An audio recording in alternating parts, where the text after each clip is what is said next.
श्रीमन्नारायण दोस्तों, राधे राधे। आज मैं आपको पौष पुत्रदा एकादशी की पौराणिक कथा सुनाने जा रही हूँ।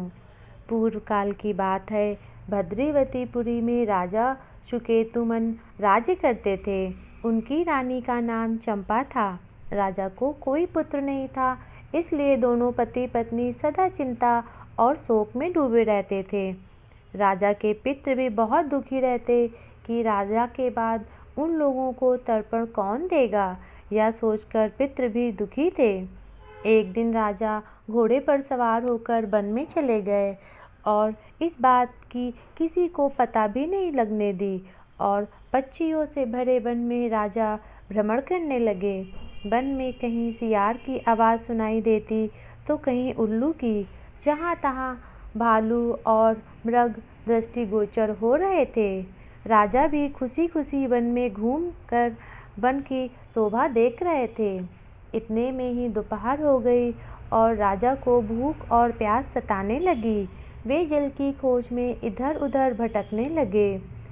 किसी पुण्य के प्रभाव से उन्हें एक उत्तम सरोवर दिखाई दिया, जिसके समीप मुनियों का बहुत से आश्रम बने थे। शोभाशाली नरेश ने उन आश्रम को देखा, तभी उनको सुख की अनुभूति होने लगी। राजा के दाहिने हाथ और दाहिने नेत्र फड़कने लगे, जो उत्तम फल की सूचना देने वाले होते हैं। सरोवर के तट पर बहुत से मुनि वेद पाठ कर रहे थे। उन्हें देखकर राजा को बड़ा हर्ष हुआ। वे घोड़े से उतरकर मुनियों के सामने खड़े हो गए और उन्हें प्रणाम किया। वे मुनि उत्तम व्रत का पालन करने वाले थे। जब राजा ने हाथ जोड़कर उन्हें कहा, मैं मुनिवर, आप सभी को मेरा प्रणाम। और राजा बोले, आप सब लोग कौन हैं? आपका नाम क्या है? तब आप लोग किस लिए यहाँ एकत्रित हुए हैं? कृपया करके मुझे यह सब बताएं। मुनि बोले, राजन, हम लोग विश्वेश्वर देव हैं और यहाँ स्नान करने के लिए आए हैं। माघ मास निकट आ रहा है। आज से 5 दिन बाद माघ का स्नान आरंभ हो जाएगा। आज ही पुत्रदा नाम की एकादशी है और इस व्रत को करने वाले मनुष्य को पुत्र की प्राप्ति होती है। राजा ने कहा, विश्वदेवगण, यदि आप लोग प्रसन्न हैं तो मुझे पुत्र दीजिए। मुनि बोले, राजन, आज पुत्रदा नाम की एकादशी है। इसका व्रत बहुत विख्यात है। तुम आज इस उत्तम व्रत का पालन करो।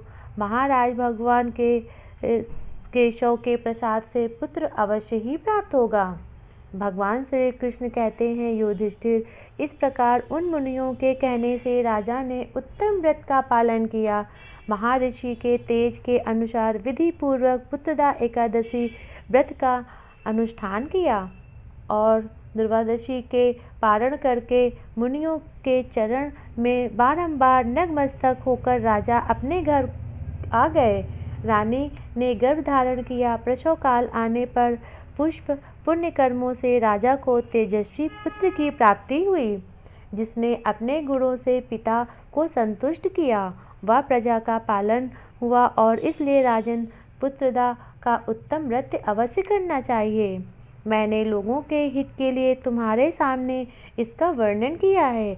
जो मनुष्य एकाग्रित होकर पुत्रदा एकादशी का व्रत करता है, वे इस लोक में पुत्र पाकर मृत्यु के बाद स्वर्गामी होता है।